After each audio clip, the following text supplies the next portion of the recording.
Coral ক্যাল dx সাধারণত calcium এবং vitamin D supplement যা শরীরে ক্যালসিয়ামের ঘাটতি পূরণ করতে ব্যবহার করা হয়। এছাড়া এই ওষুধটি কী কাজে ব্যবহার করা হয়, কীভাবে ব্যবহার করা হয় বিস্তারিত আলোচনা করব ইনশাআল্লাহ। কোরাল ক্যাল ডিএক্স মূলত আপনার যাদের হাড় দুর্বল হলে, ক্যালসিয়ামের ঘাটতি হলে, হাড় এবং দাঁত মজবুত রাখতে, বয়স্কদের হাড় রোগ প্রতিরোধ ক্ষমতা বাড়াতে এবং গর্ভবতী এবং এছাড়া বুকের দুধ বাড়ানোর জন্য মায়েদেরকে ক্যালসিয়ামের ঘাটতি পূরণে এই ওষুধটি ব্যবহার করা হয়। এছাড়া ভিটামিন ডি এর অভাব যা ক্যালসিয়াম শোষণে সাহায্য করে। সাধারণত এই ওষুধটি আপনি দেখা যাচ্ছে যে যারা দীর্ঘদিন ধরে ক্যালসিয়াম জনিত সমস্যায় ভুগছেন, অনেক ধরনের ওষুধ খেয়েছেন কিন্তু কোনো ওষুধেও যখন কাজ হচ্ছে না, তাদের জন্য এই কোরাল ক্যাল ডিএক্স বেশ উপকারী। এটি প্রস্তুতকারক কোম্পানি সুনামধন্য কোম্পানি রেডিয়ান্ট ফার্মাসিউটিক্যাল লিমিটেড। এই ওষুধটির দাম মাত্র 16 টাকা পিস, 160 টাকা পাতা।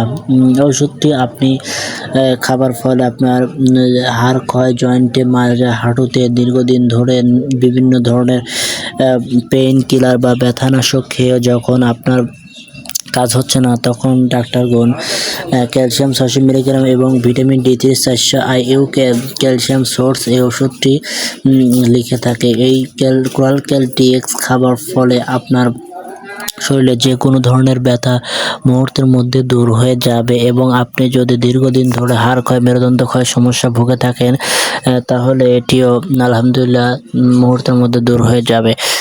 এবার আসি ডোজ, পার্শ্ব প্রতিক্রিয়া, সাইড ইফেক্ট। এই ওষুধটি প্রথমত আপনাকে যখনই খাবেন তখনই চিকিৎসকের পরামর্শ নিয়ে খেতে হবে। সাধারণত খাবারের পর খাওয়া ভালো, বিশেষ করে রাতে বা দুপুরে। দিনে 1 থেকে 2 বার, পরামর্শ ছাড়া হতে পারে ডাক্তারের নির্দেশ অনুযায়ী। পানি দিয়ে পুরোপুরি ট্যাবলেট গিলে ফেলতে হবে।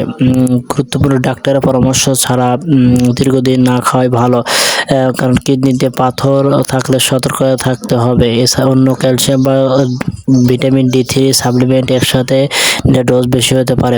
পার্শ্ব প্রতিক্রিয়া এবং সাইড এফেক্ট কথা বলতে গেলে কোষ্ঠকাঠিন্য, পেট ফাঁপা, বদহজম, এছাড়া আরও যে সমস্যা বমি ভাব ইত্যাদি ইত্যাদি, এই সমস্ত সমস্যা হলেও হতে পারে, কারণ যে কোনো ঔষধেরই কিছু না কিছু সাইড ইফেক্ট, পার্শ্ব প্রতিক্রিয়া রয়েছে, এটিও তার ব্যতিক্রম নয়।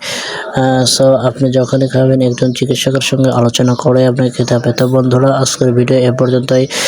দেখা হবে আপনাদের মাঝে অন্য একটি নতুন ভিডিও নিয়ে, এবং সে পর্যন্ত সবাই ভালো থাকবেন, নিরাপদ থাকবেন। যারা আমার ফেসবুক পেজ এবং ইউটিউব চ্যানেল থেকে দেখছেন তারা অবশ্যই আমাদের চ্যানেলটি এবং পেজটি ফলো দিবেন। সবাইকে আবারও আসসালামু আলাইকুম রহমতুল্লাহ।